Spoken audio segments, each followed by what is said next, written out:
Join Gator great Shane Matthews every weekday as he brings you all you need to know about your Florida Gators, including news, analysis, and opinions with some of the biggest names in sports. Find us on Spotify, Apple Podcasts, Google Podcasts, or wherever you listen to your favorite podcast. Or watch us live at 8 a.m. on Facebook, YouTube, and Twitter.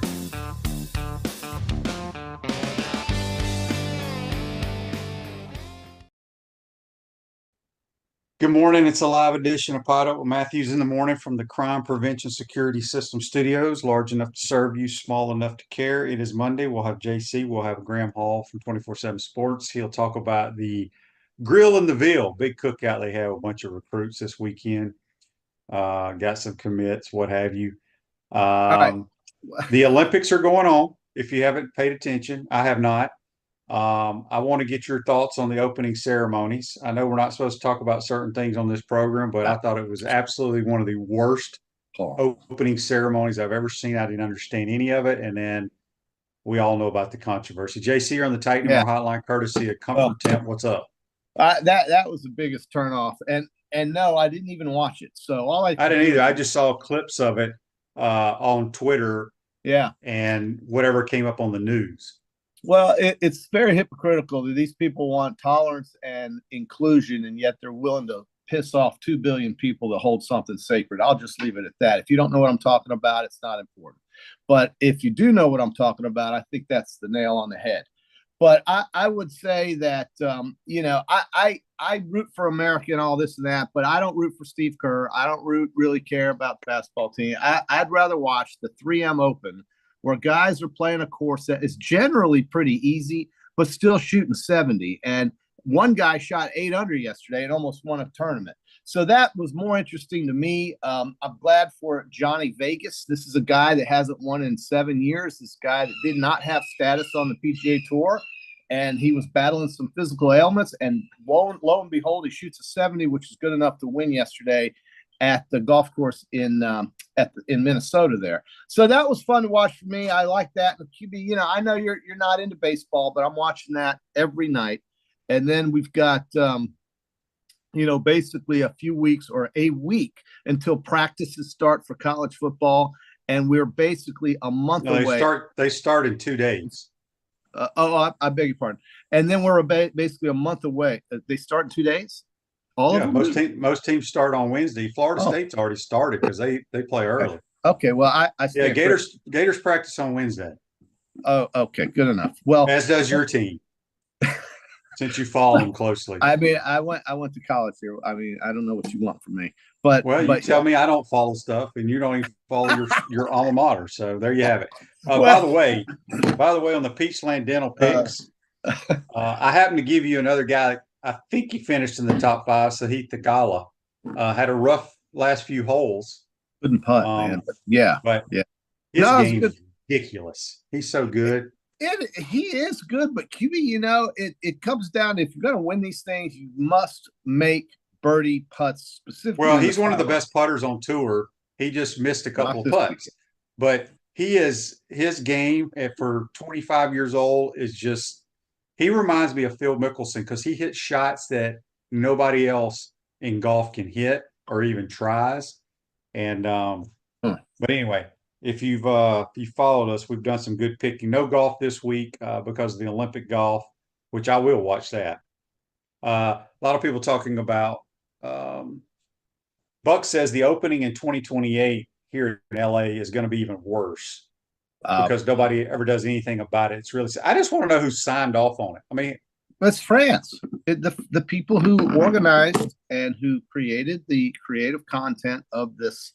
Yeah, but you would think like the Olympic Committee or whoever. What do they call the? It's supposed to be a big surprise. Let's see what they've got. Yes, I don't know. I thought it was. Like I said, I did not watch it. I just saw bits and pieces of it, but I thought it was very strange. Well, not even talking about what we're referring to, but everything else was very, very strange to me. Well, that's France. Anyway, Clint says on YouTube, brought to you by Quality Plumbing. JC went to Seaside for vacation, has become overrun with snowbirds, and you can't put tents in certain areas. It's overpriced joke close to your area. Well, Seaside is not close to where JC goes. Seaside is about 4.5 hours from Gainesville. Okay, where is it, QB? That's in Destin. The Destin 8, what is it? Yeah, that's on the Gulf Not side. 818. I'm on 30, the Route 30 or what? 38 out that way. well, that's the Seaside Gulf. is the place where all they got the little white houses. They filmed that movie there. Oh, okay.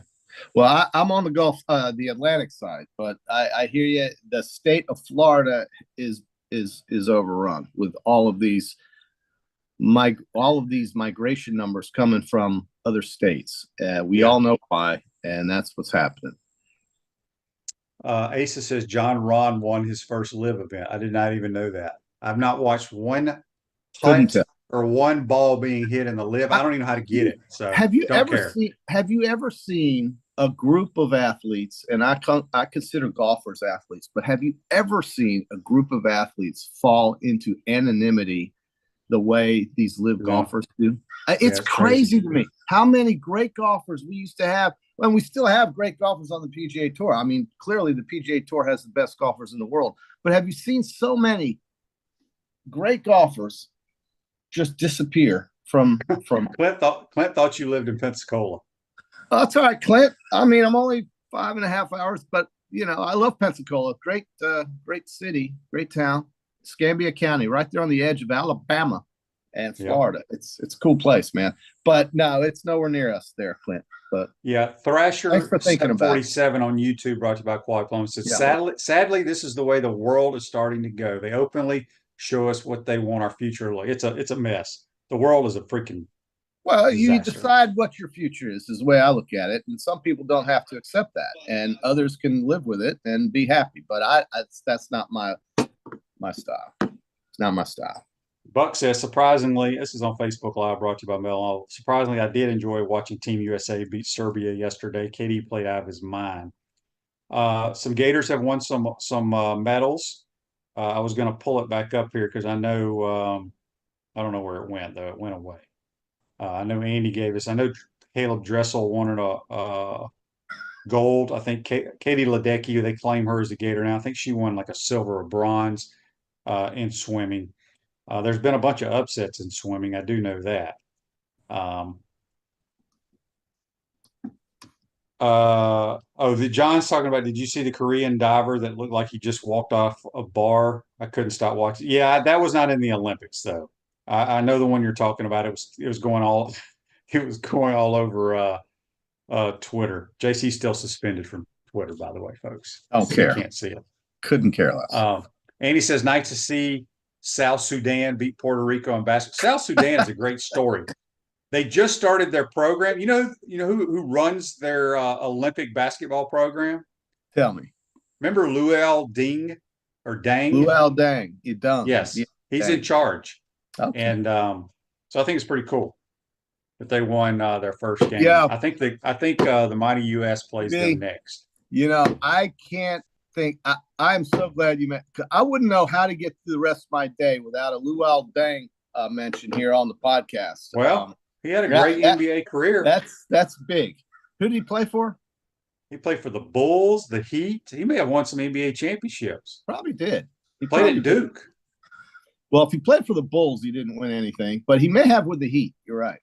He may have. Well, I'm trying to think. Was he not there? I don't know when he came out of Duke, but anyway. Okay. Again, we're going to have Graham Hall. He'll talk a bunch of Gator stuff. Now, last week I brought up recruiting, and you didn't want any part of it. And now I could care less. I could care less. Okay. Do you care?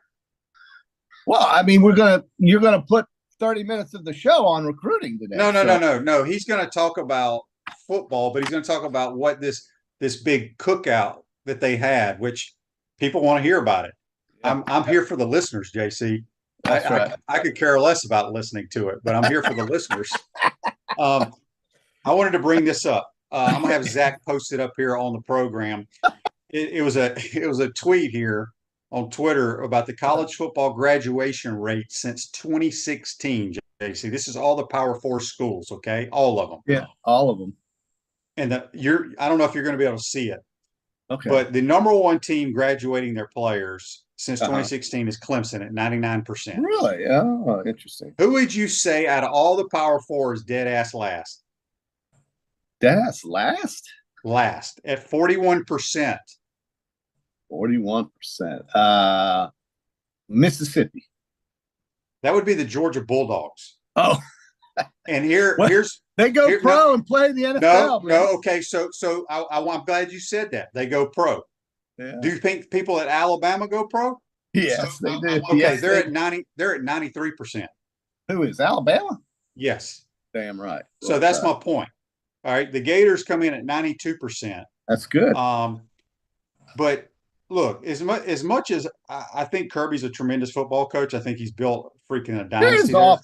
They got some problems there, man. They do have some problems. 100% off the field issues, man, especially when it comes to driving, for God's sakes. But yes, the athletic director is basically Kirby Smart, but the real athletic director needs to get Kirby in a room and say, man, this is bad publicity, and you're going to negative recruit against this. Not that may be their biggest fear, but it is not good. It's a bad look, and you're right. They do have some off-the-field issues at Georgia. This driving thing, I don't know what it is with drag racing and racing cars in Athens, Georgia, or wherever. These Georgia guys like to race their cars, but people die. So, but basically, 41%. I know they've sent a lot of guys to the pros. 4 out of 10. Now, that's 8 years ago. This goes back to 2016. Yeah. Those guys could, if they wanted, they could still get their degree online, come back, whatever. But think about it. 41%. That means you don't even go to class. That's right. That's right. Yeah. And I think all they really care about is I just don't know about the academic side of anything anymore. Well, no, I don't either. But I just thought, 2016. I'm just glad you did exactly what I was hoping you would do when you go, well, all their players go pro. And then that's when I threw. Well, that was good. I mean, yeah. Alabama people go pro. But don't you think that has something to do with it? I mean, at Georgia, or maybe not. I mean, I get it at Alabama, but Alabama's not Georgia, and Georgia's not Alabama. And yes, they have one guy that's been at both places, but he runs his program at Georgia, and all he did at Alabama was work for another guy, and coach defense. So it's a different. They're two different schools. QB. The semis have 69%. They're down there, way down there too. So where's the Florida Fighting Gators again? 92%. Well, I do see, when Jalen Hurts graduated from Alabama, which makes him an Alabama guy, not an Oklahoma guy, but when he graduated from Alabama, he was very proud to walk up on that stage, just like many of these NFL guys that played at Alabama. And that's something that I think they do take pride in there. And I'm glad about that. It makes me feel good. And that's why I give to the Alumni Association. Silverback Concrete builds firm foundations for generations. You stand on it. We stand by it. David says on YouTube, brought to you by Quality Plumbing, I spent the weekend in Destin, Panama City Beach, and Seaside Rosemary Beach area. Yeah. I clearly don't make enough money. Yeah, that Destin area is out of control now. Taken off. And that's where, the big shots at the SEC year in and year out go to party. They love it there, and they're not changing it. They love going to Destin. Everybody looks forward to that just as much as they do going to Birmingham or Dallas. Prettiest beaches around. Andy, our crack researcher, he says Luol Deng played for the Bulls, the Cavs, the Heat, the Wolves, and the Lakers. Okay. But it with no rings for him. No rings. Yeah. Well, the only one I think would have been the Heat if he had played during that time when they but good for them. South Sudan, war-torn country. Let them have some Olympic glory. God bless them. Yes, Mark, the Yankees are starting to roll. They're getting healthier. Oswaldo Cabrera is a big ad. They're going to get Stanton back tonight, that limp-legged loser, but he's still going to be impactful in the lineup. And they're playing the Phillies, the fighting Phillies, who I've got a lot of respect for. They're playing Philadelphia, but then they've got Toronto and the Angels and some other slap team. By the way, QB, the Chicago White Sox, I just got to mention this because I've never seen anything as futile as this, even in baseball when the Houston Astros won 50 games one year, and that was the least amount of games they had won in their franchise history. Think about this, QB. You don't care, but I got to say this. The Chicago White Sox that are in a big market, that have money and this and that and the other, they have lost 14 straight baseball games. That's not the big news. The big news is that they are 27-81. There's a chance that this team won't win 40 games this year.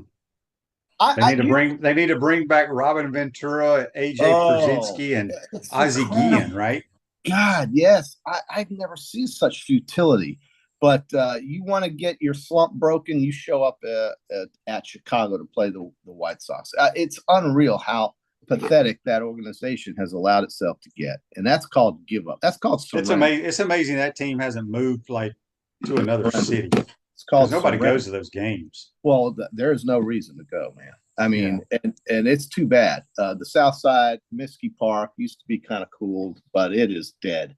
And so, anyhow, that I just saw that yesterday because I am following baseball, and that is shocking to me how bad. Tonight we got great pitching matchups. Zach Wheeler's going for the Phillies against Heel for the Yankees, and you got Evaldi for Texas at St. Louis. He's a great pitcher, won a World Series game, and Rhea from Milwaukee, who's 9-3. He's pitching tonight against the Braves. The Atlanta Braves had a good weekend in New York where they smoked the Mets. The Braves have been battling the worst injury situation I think a baseball team could possibly have to go through with all the stars that they've lost and pitching from the beginning of the season on to now, and then losing Acuna. But they have battled through it, and they smoked the Mets this weekend. They just went in there and cleaned house.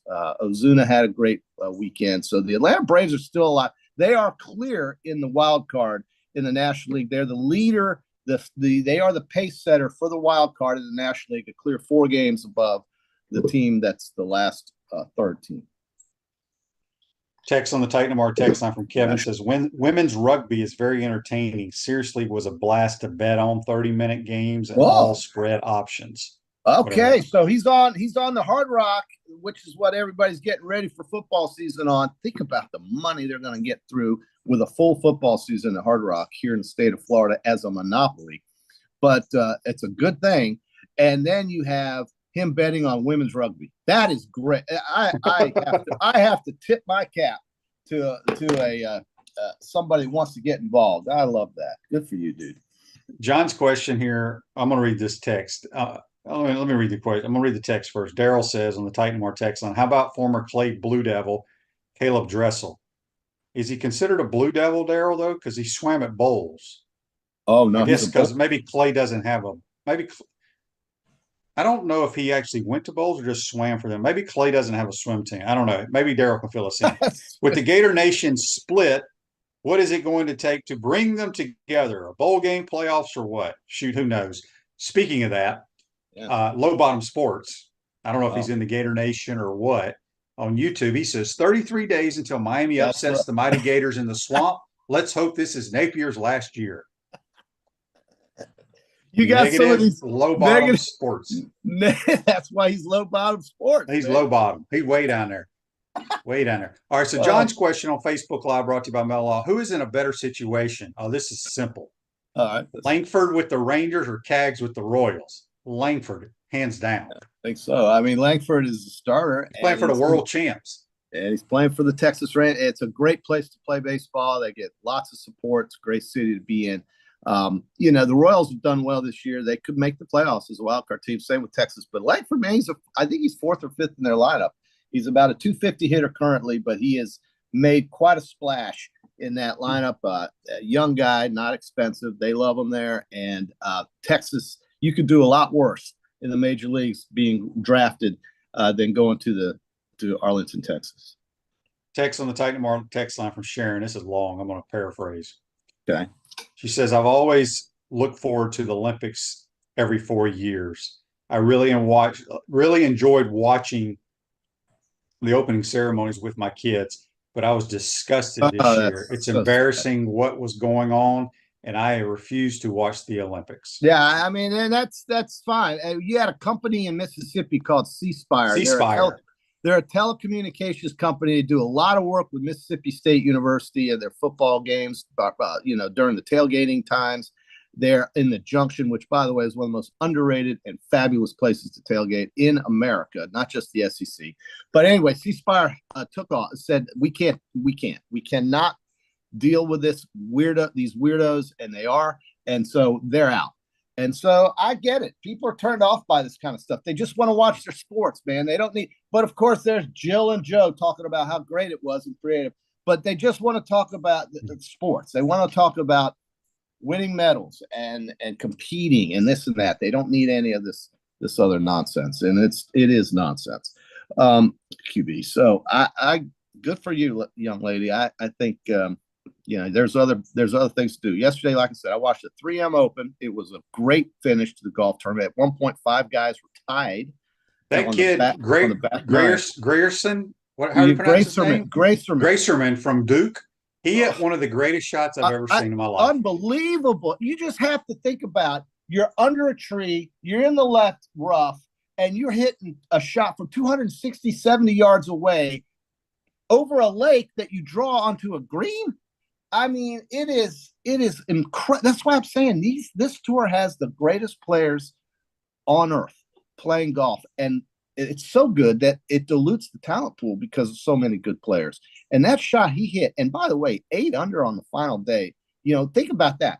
He was 8 strokes out of the lead when the day began, and he was literally waiting to go to sudden death if Johnny Vegas 3 putts from 96 feet, which many people can do.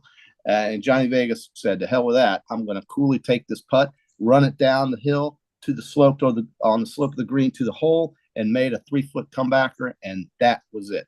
But good for Johnny Vegas. He played on a medical exemption, so he had no status on tour.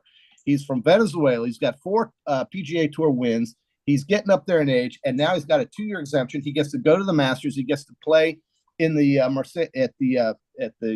in Kapalua in Hawaii at the beginning of the year. It's a great thing to win on tour. It secures your career for probably the rest of your life, just even with a 2-year exemption. So happy for him.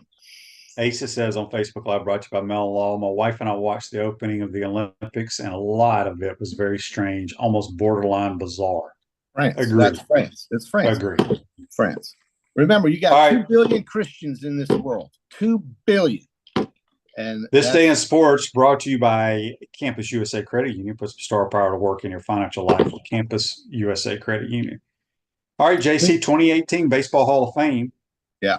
Chipper Jones, Alan Trammell, Trevor Hoffman, Vlad Guerrero, Jim Thome, and Jack Morris are inducted into the Baseball Hall of Fame. Cool. And there's still no Pete Rose. And yes, those 5 you just mentioned, all very deserving. I watched every one of them play. I watched them. I can tell you every team they played for, and I think it's great for them. I think that it's fantastic. Jack Morris, outstanding. They're all great. Of course they're great. They're in the Hall of Fame now. But the one guy that should be in there that's not, and you're either on one side of this issue or you're on the other side. But to me, the guy with the most hits is not in. And I don't know what he would do with his life if they actually put him in, because then he wouldn't have anything to campaign on. But but it's good to see that those guys were inducted. They're all quite deserving, in my opinion. Yeah. Speaking of Hall of Fame, we got Hall of Fame football Thursday night. You have the Chicago Bears against the Houston Texans in the Hall of Fame game. So I was in Chicago 2 weeks ago, QB, and they were very concerned about Caleb Williams. I said, well, what are you concerned about? I said, well, he hasn't signed his contract yet, his rookie deal. I said, he's going to sign it. There's no ifs, buts, or ands about it. He's going to sign it. And of course he did literally 5 days later. But speaking of deals, you see what Love got? Oh, Jordan Love. How about 4 years, $220 million? Highest paid player in the league now. And what has he done? He's won a playoff game, QB. Yeah. When is Mahomes?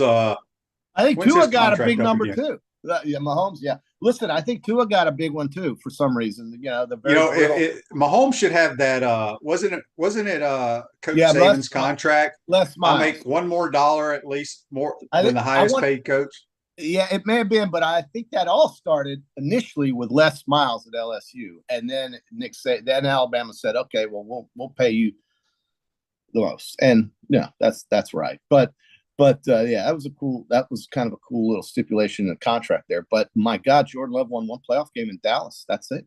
They're basically betting on the come line with this guy, and I think it's a good bet because I do believe he'll be very effective in Green Bay, and they've locked him up now. So I don't know how that handles, or what that does to their cap. I don't, I'm not Steve Tannenbaum or whatever, Mike Tannenbaum. I'm not Mike Tannenbaum or one of these NFL guys that follow it, by the second. But I think that's a big hit to the Green Bay salary cap. Listen, I think the Lions are going to be my pick to win that division. The Packers are going to be right there next to them. But I think the Bears and probably Minnesota, but definitely the Bears are going to be improved in that. That's going to be a good division. The NFC North should be interesting, I think. Text on the Titan More text line from Kevin says, question for y'all. Scheffler is plus 400 to win the Olympics. What do you guys think? Plus 400. Well, I mean, why wouldn't you go with that? Make, bet $25 to win. What is their format? I can't remember what the Olympic format is. Is it a quota game or is it stroke play? It's not a quota game. I do know that. I call it stable for systems a quota game, QB. Yeah, it's not that. This isn't that damn Tahoe tournament that they play when they're in that's a quota Europe. Game. That's a quota game. Yeah, I know it's stroke play. I don't know the format. While you're thinking about that, Andy says, Shane, do you think Steve McMichael will be in Canton to accept? He is going to the Hall of Fame. I doubt it, man. I don't know if he can travel. He's in bad shape. Do you think Tua deserved a big contract, QB? Probably not. There's only a handful that do deserve it, but Tony says it's individual stroke play over there. Okay. But your quarterbacks, you got to lock your quarterbacks up. If you think they're going to be your guy for X amount of years, you got to lock them up. Yeah. As I said, I don't know how anybody can make more than Patrick Mahomes. It's ridiculous. Well, it seems like when Mahomes gets his deal, he does make the most, but then they go. Well, that's what I'm saying. They need to up his deal every year, so he's the highest paid quarterback. Because there's nobody like him. Do we ever hear about what Josh Allen makes? I think he's one of the top 3 or 4 quarterbacks. I know Herbert got a great deal, but what about Josh Allen? I mean, this guy makes I'd pay him too to keep him no matter what. He gets the ball in the end zone as good as anybody in that league almost. And with what exactly? So, I mean, Buffalo, I think, really screwed themselves on the draft. They didn't get what I thought they should have gotten with wide receivers and so forth, but they still have some good players that'll get the ball in the end zone. This guy is one of the most dynamic. Well, he is one of the most dynamic players in the NFL, and he should be paid as such.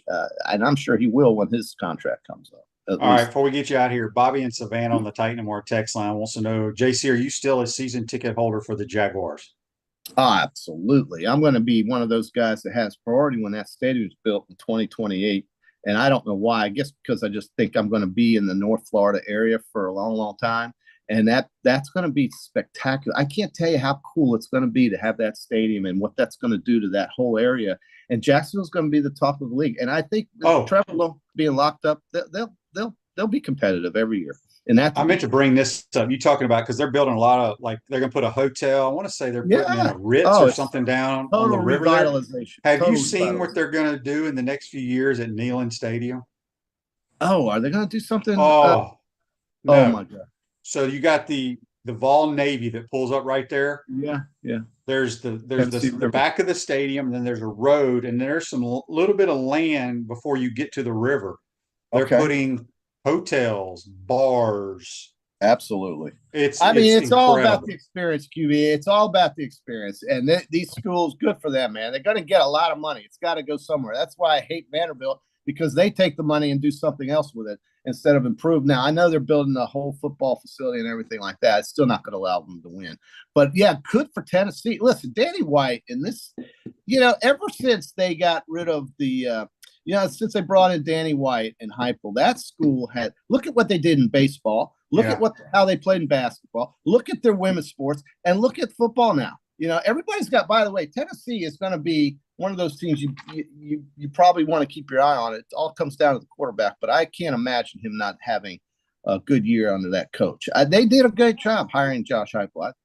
So I wanted to bring this up before we let you go too. Mm-hmm. This is one thing when I was flipping through the channels, like when it was a commercial for golf.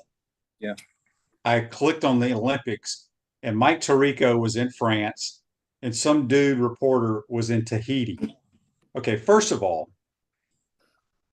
Tahiti is like on the other side of the world, That is and correct. they're handling the Olympic surfing. Okay, I didn't even know surfing was a sport, because you talking about getting screwed. Yeah. Just think, JC, you and I are competitors, and we're from different countries, and we're in Tahiti surfing for our country. You may get a better wave than I do to ride. I just think Yeah. that's bull crap. And why are they all the way over in Tahiti surfing? Well, during the times of the year, the Pacific Ocean gives you this and gives you that. In Hawaii, the best time you see those guys surf is in February. That's when you do it on the north shore of Oahu. It's all about geography and so forth. Maybe Tahiti this time of year in late July, early August has the best surfing conditions to be a competitive sport, because you couldn't go to Hawaii right now and get that done. So it just depends on what the earth allows you to do. If you're I know, but I just think that's kind of strange. It's very strange, but you can't go surfing in the English Channel.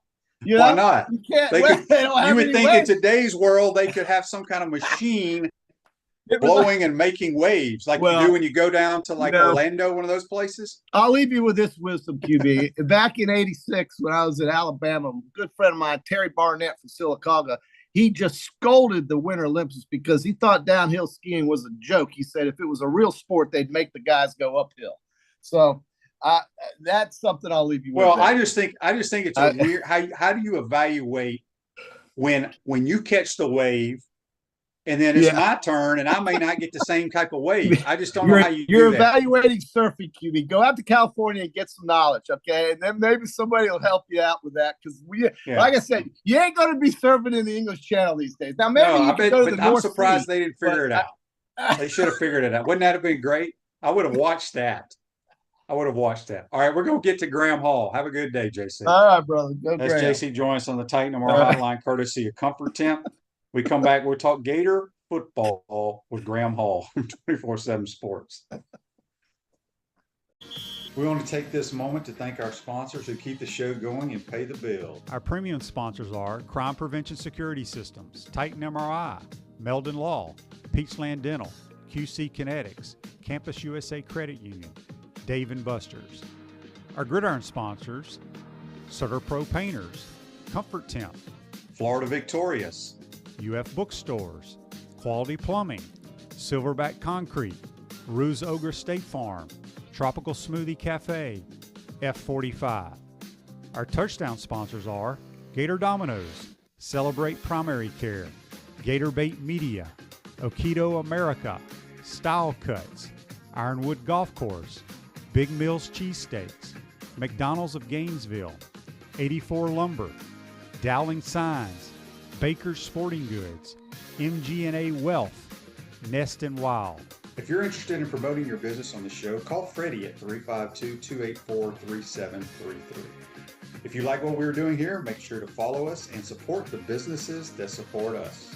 Pro football legend Emmitt Smith understands your joint pain. It does not surprise me that there are a ton of people out there that's in pain. That's why Emmitt is such a proponent of QC Kinetics, offering real lasting joint pain relief with non-surgical, all-natural biologic treatments. Whether it's a joint pain, ankle pain, shoulder pain, neck pain, back pain, hip pain, any kind of pain, the body eventually will break down when it's under that much stress. That stress can cloud your judgment to the point that you'll just say yes to the scalpel or yes to another prescription of pain pills. But maybe it's time for a second opinion from QC Kinetics. The reason why I would recommend this is because the natural biologics that QC Kinetics is providing you gives your body a chance to naturally heal itself. Restorative, regenerative solutions are here. Get lasting relief and live your life. Call QC Kinetics, 352-400-4550. That's 352-400-4550. QC Kinetics, 352-400-4550. Welcome back to the Crime Prevention Security System Studios, large enough to serve you, small enough to care. Rose Ogre State Farm offers a team of dedicated insurance professionals ready to help go right with the right insurance options for you and your family. Visitogreinsurance.com. Give them a call at 352-240-1779. We're going to go back to the Titan and More hotline, courtesy of Comfort Temp. We're joined by Graham Hall, who probably had a busy weekend with the Grill and the Veal recruiting cookout they had here on campus. What's up, my man? How are you? I'm doing well. Thanks for having me. Just looking forward to the season here. Last big recruiting event for Florida. And now we're about to turn our attention to fall camp when Gators report tomorrow, start practice on Wednesday. So rest time is over. Time to, hit the ground running. Let's go. Look at you. You got a new chair so you I take your did. neck. I like Yeah. that. I like You that. got to. You're sitting in these chairs too long. You got to, watch out for your back or you're going to pay. Y'all know what I'm talking about. Yeah, mine just reclines. So, all right, before we jump into Gator football, as you said, they report tomorrow. Let's talk about what went on this weekend on campus. It's called the Grill and the Veal. They put on this big cookout. I think they had some kind of scavenger hunt. I was reading online. Uh, Most of these kids are 2026 that were in attendance, correct? Yeah, the majority of the kids in Gainesville at the facility this weekend were 2026 kids. Florida's looking to get ahead with a little bit in their recruitment. They did have a lot of their 2025 commits in town, which is always something that you're looking to do because it's going to help you recruit the guys on campus because it's not just coming from the coaches' mouths. They're hearing it from the guys who've already bought in. So, Vernell Brown, big commitment recently for the Gators, was here. Waltez Clark was here. I think 7 other guys committed to Florida were here on campus as well. A couple 2026 guys as well. Jalen Waters was here. But they also did have some 2025 guys who were, high on their list. Absolutely. Jarquez Carter, who, has committed to Ohio State. Florida's not giving up on him.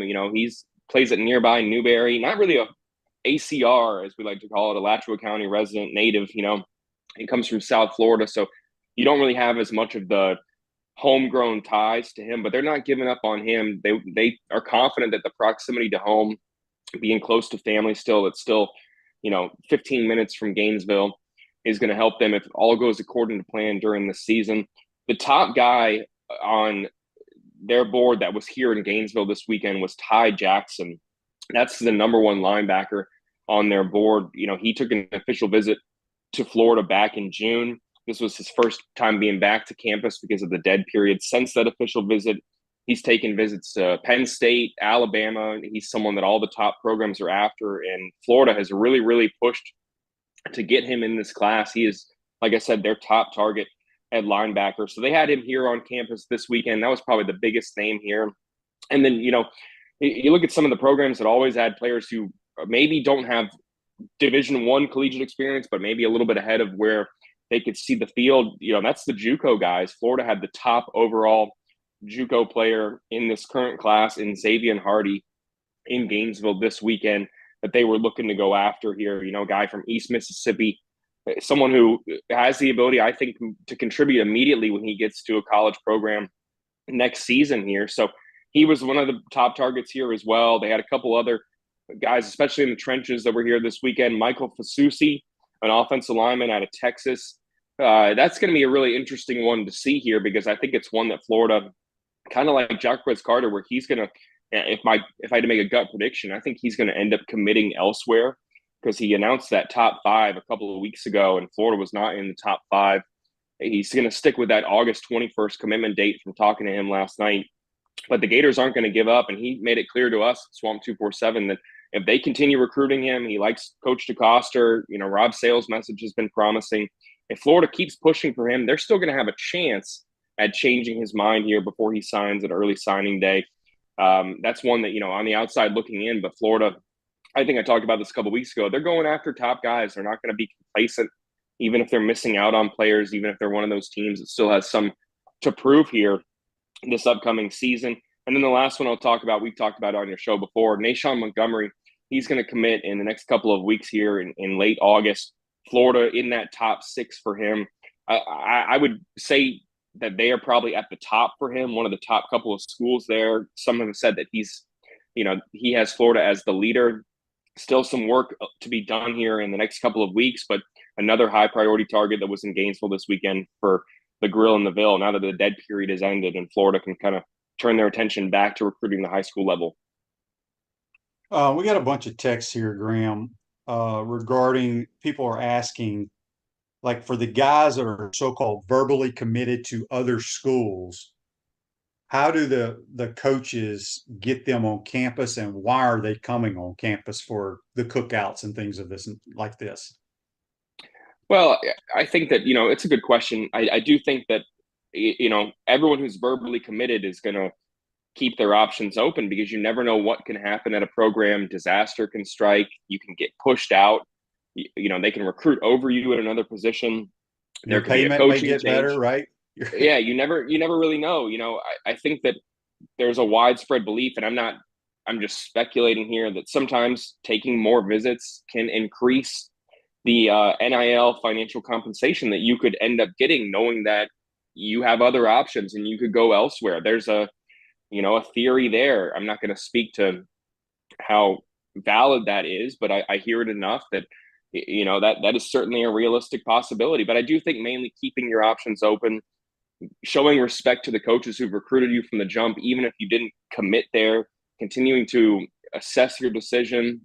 This is the biggest decision of these young men's lives, and kind of zeroing in on a program and not keeping all your options on the table is something I think that is not the wisest choice to make. So you're going to see that, I think, for the majority of verbally committed guys, even guys who say I'm 100% committed, 1,000% committed, they're going to take trips elsewhere. Florida has seen that.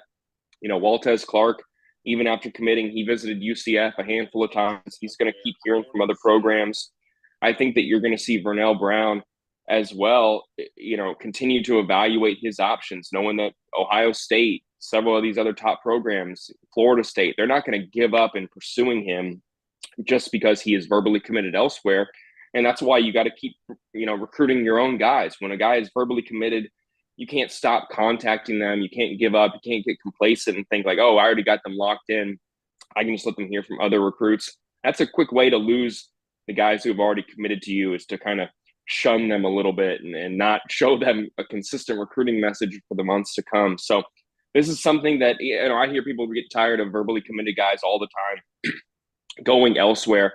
But if you don't evaluate your options, and if your coaching staff isn't going to keep recruiting them even after they have verbally committed all the way to signing day, you're at risk of losing those guys. That's part of the game here. And it's part of why I say get excited about when a guy verbally commits, because it's an indication of how well you've recruited him thus far. But there is still work to be done.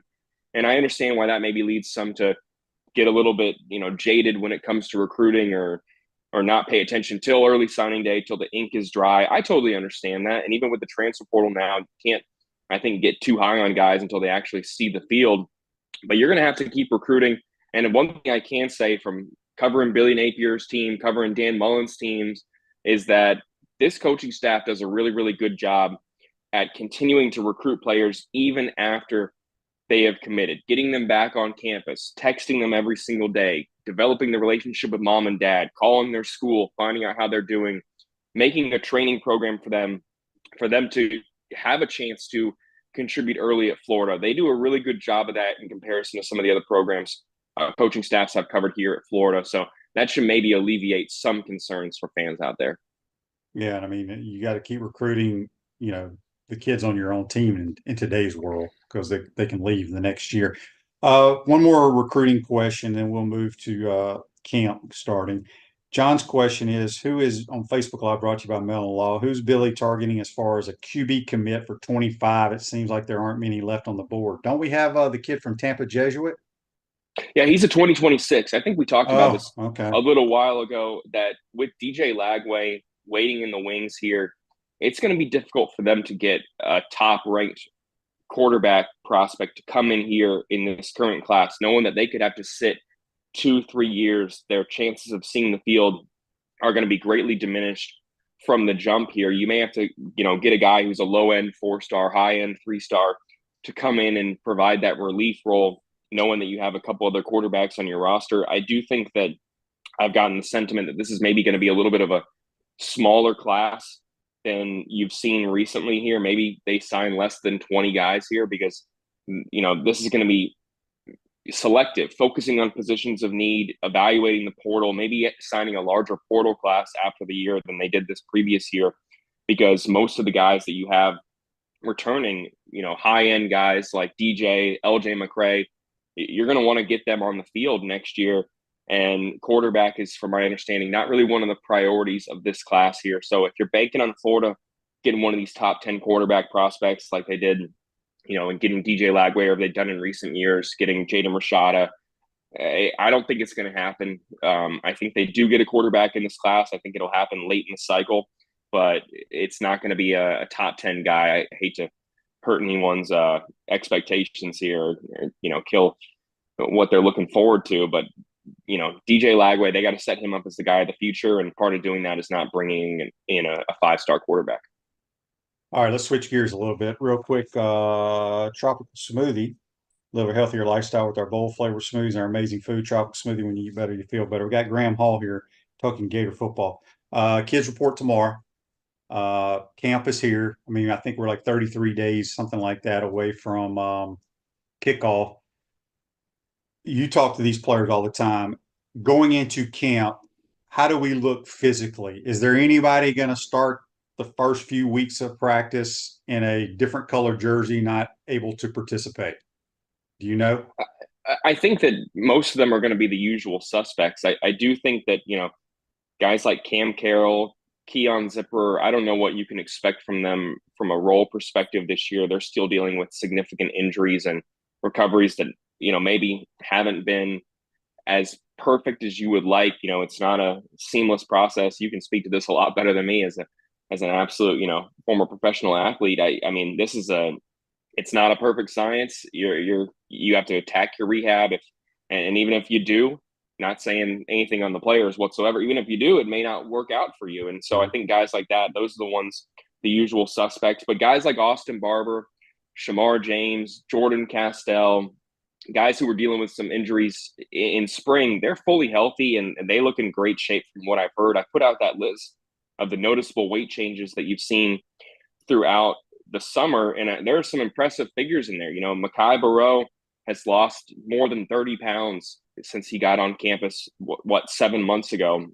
LJ McCray is leaner and faster.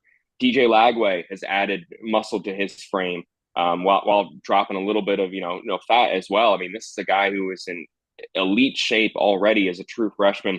Aaron Childs has added at least 10 pounds of muscle since he's got on campus in the last 2 months. I mean, this is a unit that has just praised the strength and conditioning program ran by Tyler Miles. And even more impressive than that is the nutrition program that's been run by Jake Sankel since he's been here after coming over from Washington. It's really, I think, paid dividends. And, we hear this time and time again, the strength program is so great. You got to see how it is when you get on the field because the narrative can always change. But I just got to stress that is the word, and the weights that we've seen seem to reflect that. If I do have a question about the role of Justice Boone, and I could be completely wrong here, but I do think maybe he has a little bit more to do when it comes to his recovery to getting back to 100%. Guys like Jack Pyburn as well, still a little bit of work to do, knowing that injury was suffered less than a year ago. They should be fine early on in the season here, but by fall camp, maybe they're limited a little bit, or they're still taking a bit of a cautionary approach with them. But other than that, I haven't really heard anything that has been a negative when it comes to the training program. It appears that they got out of the summer fully healthy. The impact guys that they've added, Elijah Badger, Cormani McLean, have benefited from the weight room as well. The goal, obviously, knock on wood here, is to stay healthy throughout fall camp because, you go back to last year, you lose Cam Carroll, you lose Justice Boone, guys get injured in the lead up to the season. We've seen Jason Marshall, even deal with injuries in the past that have limited him to start the season. He had that hamstring flare up. So staying healthy through fall camp is absolutely the priority, but otherwise no major injuries or new flare-ups to report from the summer. Ryan's question on Facebook Live brought to you by Melvin Long. Any timetable for Andy Jean returning? Please tell me he's going to be good to go day one. Yeah, I have not heard anything. I think he's fully healthy. He was a full participant in OTAs from what I heard. He looks like he's gotten leaner, even gotten a little bit faster. The goal again for him is to stay healthy, and that can always be, tough for guys to maintain their body, do all the right things to prepare, put them in a position. But, he's had an unfortunate string of luck. I understand that he's kind of, maybe we're a little bit down on Andy Jean after people were so high on him getting to Gainesville 18 months ago. But he's just had some unfortunate injuries, hasn't really been able to work his way back. And they've come at, suboptimal times right before spring camp in the middle of the season here. He tried to compete last year. while he was dealing with that lower body injury. Then, misses a lot of the spring with an injury that they just couldn't get him back from, even though they thought time and time again he was going to be back. I've only heard good things about him out of the summer, and I do think that the most encouraging thing was that he wasn't going to be, dissuaded by what happened. He didn't enter the portal. He didn't give up on this program early, even though they, added some guys who were going to maybe see the field over him, Elijah Badger, Aiden Mizell, Tank Hawkins, TJ Abrams. They added talent that maybe, are going to decrease his role, but he didn't give up, which I think can be a little bit of a refreshing thing to see in this day and age of the portal, where a guy loses some of his reps, or you recruit over him and they say, oh, I'm giving up, I'm going somewhere else. Andy Jean didn't do that. So I'd like to see people show him some support, be in his corner, rather than kind of criticizing him about being like, when is this guy going to be fully healthy? Because he has bought in, he's worked throughout the summer, he's fully healthy now. Just got to hope that he stays healthy and that he can see the field this year, even though they've added, like I said, those wide receivers. And there's going to be an interesting way to see how they divvy up the snap count here, knowing that you've added veterans and Shamira DK, Badger. Eugene Wilson is obviously going to get his and be on the field the majority of the time. Then you have all those young underclassmen. Andy Jean's going to have to keep working to carve out that role for himself. And I hope that people support him, because he's still supporting this program. Yeah. All right. Last thing for you. For this team to have a good year, in my opinion, it's all based on the defense. Play average or a little bit better than average defense, you can win a bunch of games. Out of the new additions on the defensive side of the football, in your opinion, who is the one guy that can have the biggest impact? I mean, that's a tough question, because I do think that the safeties, that play of the safety unit has to be absolutely far beyond better than it was last year. So Asa Turner, DJ Douglas, you had two redshirt seniors, Triquez Bridges. One of those guys may, if the unit performs better, may be the most impactful addition. But I'm going to go with Pup Howard. I think that you look at the injury to Shamar James last year, how that defense dropped off, heading into the Georgia game. I think people forget that they were, top 10 nationally in third down conversion percentage on defense.